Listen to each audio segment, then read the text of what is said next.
Mesdames et messieurs, bonsoir et bienvenue dans cette nouvelle édition d'information dont voici les sommaires. À la une de l'actualité, nous parlerons de l'éducation. Les anciens contractuels non retenus ont battu le pavé ce lundi pour exiger leur prise en charge. Le ministre Jean-Paul Seydi, quant à lui, appelle au dialogue et à la compréhension. Vous l'entendrez dans ce journal. Et puis, la couture et la coiffure sont devenus des métiers de seconde chance pour la plupart des jeunes dames en milieu urbain. Dans ce journal, notre rédaction a rencontré certaines d'entre elles. Vous aurez plus d'explications avec Maria Massiré Camara. Voilà, c'est tout pour les titres. Les détails, c'est pour tout de suite.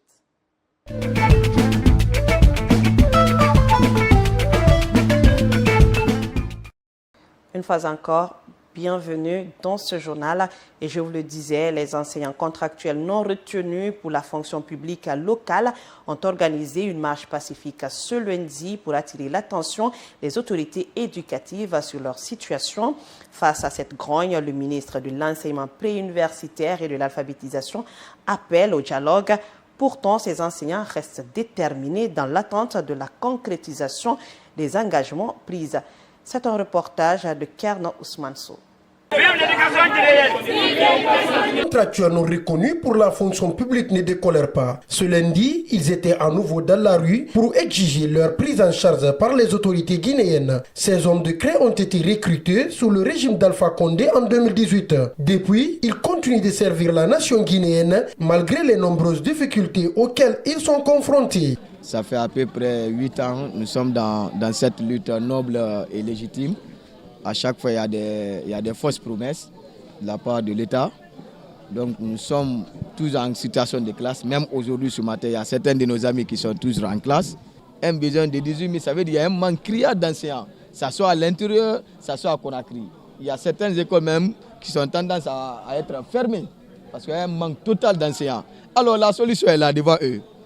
Dans plusieurs écoles publiques à travers le pays, le manque d'enseignants se fait encore sentir. Pourtant, ces jeunes contractuels continuent de se battre pour être dans l'objectif des enseignants guinéens sur le registre de la fonction publique. Nous avions suivi ce manque criard, nous avons constaté, nous sommes allés toucher du doigt qu'il y a effectivement un manque d'enseignants dans les écoles en Guinée, notamment à Conakry.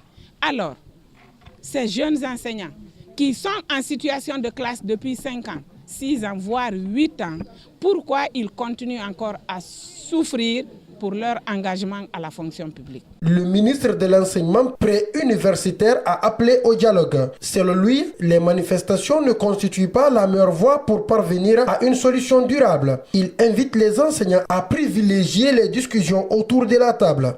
Vous avez besoin de quelque chose, mais nous, on ne vous a pas fait de tort. On est toujours à l'écoute, on essaye de régler le problème. Et ça, il faut qu'on rentre dans cette logique, tout le monde. Il faut que tout le monde comprenne cela. On n'a pas fait l'effort d'exclure quelqu'un parmi vous. Personne d'entre vous. On n'a pas refusé. On n'a pas déchiré les trucs. On n'a pas dit jamais vous ne serez pris. On n'a jamais dit ça. Mais un État, c'est un État. Les choses se font normalement. Chaque fois qu'on peut en prendre, on en prend. Hein? Voilà, c'est ça que je peux vous dire et encore une fois, vous encourager à être plus dans la réflexion, l'échange, la communication, plutôt que dans des actions. Malgré les difficultés et les retards dans l'application des engagements pris entre syndicats et le ministère des tutelles, ces enseignants restent mobilisés. Ils poursuivent leur mission au service de la nation, dans l'espoir de voir leurs revendications enfin prises en compte. Parlons de l'environnement. La dégradation du milieu naturel par la pollution de l'air devient préoccupante dans la capitale guinéenne. Un fléau qui ne reste sans conséquence sur la santé de la population. Les victimes interpellent les autorités guinéennes à une mesure urgente afin d'offrir un meilleur cadre de vie à tous les citoyens. C'est un reportage de Mariam Silla. C'est une situation alarmante que vivent les citoyens au quotidien. Des polluants provenant des ordures nauséabondes que l'on retrouve dans les marchés, au carrefour ou au débarcadère. Parfois, ces déchets sont incinérés, dégageant une fumée novice pour la santé publique. Dans ces lieux, certaines femmes qui fument le poisson sont directement exposées à cette fumée.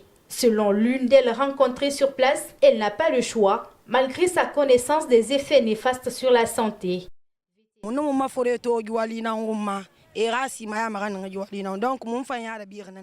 J'ai vu mes grands-parents et mes parents pratiquer ce métier et nous avons suivi leurs traces. Chaque jour dès 3 heures du matin, nous commençons notre activité jusqu'au soir. Nous savons que la fumée n'est pas bonne pour la santé, mais quoi faire d'autre pour gagner le quotidien? Certains de nos parents n'arrivent plus à travailler. Ils ont des problèmes de vision.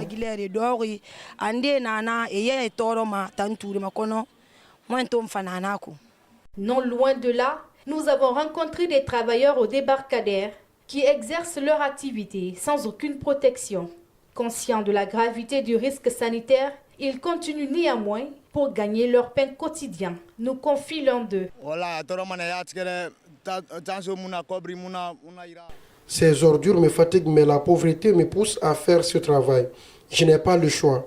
Je suis venu chercher de l'argent pour gagner la nourriture. Ça sent très mauvais. Je le fais juste pour ne pas aller voler.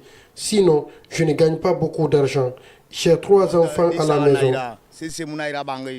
Par ailleurs, il nous explique qu'il souhaiterait abandonner cette pratique au profit d'un métier moins risqué, car la santé de son patron est déjà menacée.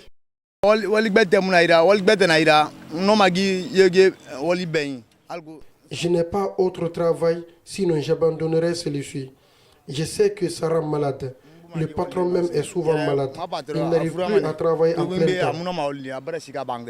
Il convient de rappeler que la gestion responsable des déchets dans les ménages et les lieux publics, ainsi que l'accompagnement des femmes dans l'exercice de leur métier, permettrait de sauver des vies et de contribuer à un air plus sain pour tous.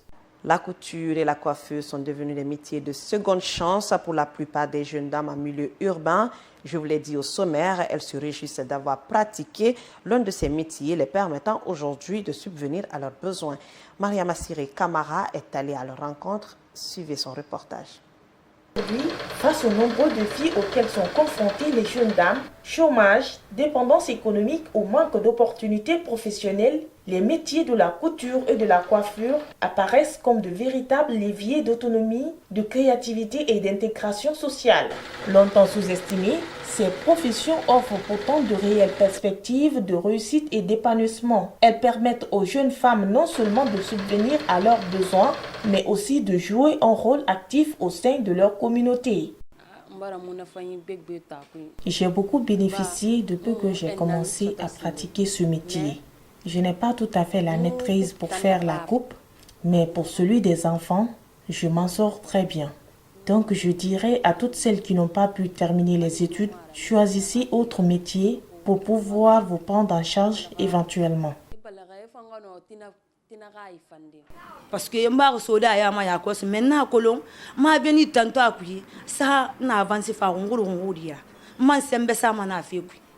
je viens à peine de m'intégrer dans ce métier et je m'en sors déjà très bien. Juste 1 an d'apprentissage dans ce métier, je remercie le bon Dieu pour le progrès. Que chacune fasse le sérieux. Seul le travail paye. C'est dans ce métier que moi je gagne ma vie actuellement. Tout ce que je peux dire aux femmes, c'est de travailler.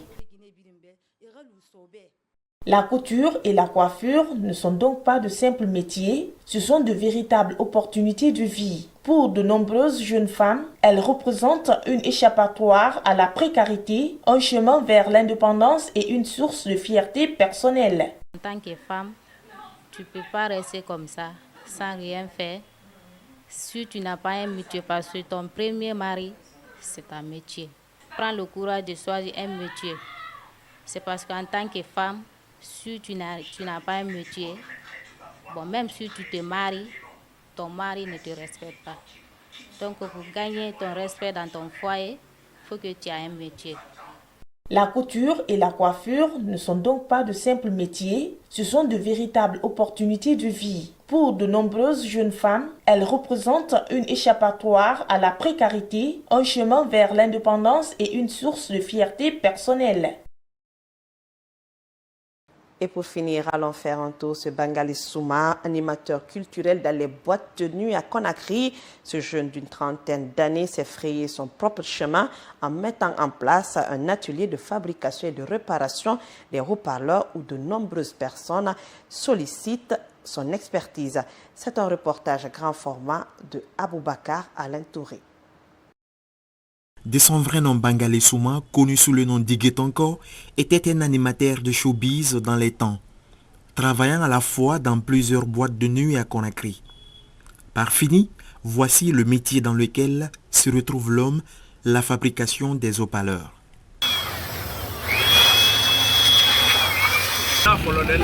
J'ai commencé par l'animation et me voilà dans quoi je me suis retrouvé aujourd'hui par la volonté de Dieu. Quelque temps après, le génie créateur de l'homme se réveille en lui. Le pouvoir de fabriquer tout ce qui est lié aux chaînes musicales sans passer par une école des arts. Moi, je fabrique la caisse et aussi les haut-parleurs. Montage et tout ce qui est lié au son, je fais tout ça. Dans l'exercice de ce métier depuis des années, Tonko, au-delà de la fabrication et réparation des haut-parleurs, installe aussi des boîtes de nuit en sono. De nos jours, la majeure partie des lieux de loisirs sont équipés grâce à son expertise. J'ai commencé ce métier il y a longtemps. En ce qui concerne l'installation de la boîte, mes collaborateurs exigent que ça soit moi.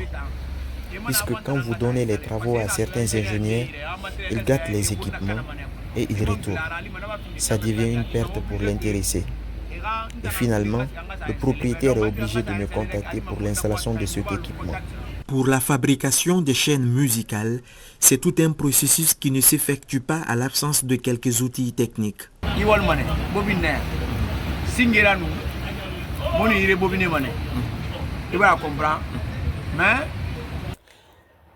C'est la bobine ça. Ça va être utilisé. Quand je vois quelque chose d'intéressant, j'envoie l'image à mes fournisseurs et c'est cette commande qu'ils vont faire. Ce que j'ai en main comme ça, c'est pour les petits haut-parleurs comme des huttes que vous voyez comme ça. C'est le speeder. Ça travaille avec le carton que j'ai comme ça.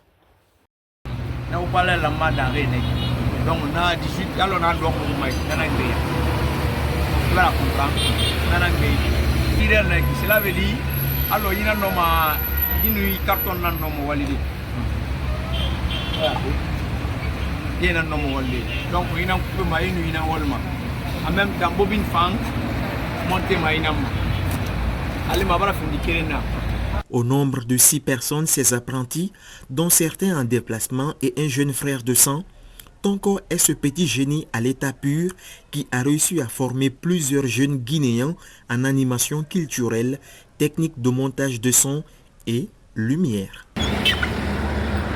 C'est cet élément de reportage qui met fin à cette édition d'information. Tout le plaisir a été pour moi de vous servir. On se reprend demain si le maître des temps nous le permet. Au revoir et bonsoir chez vous.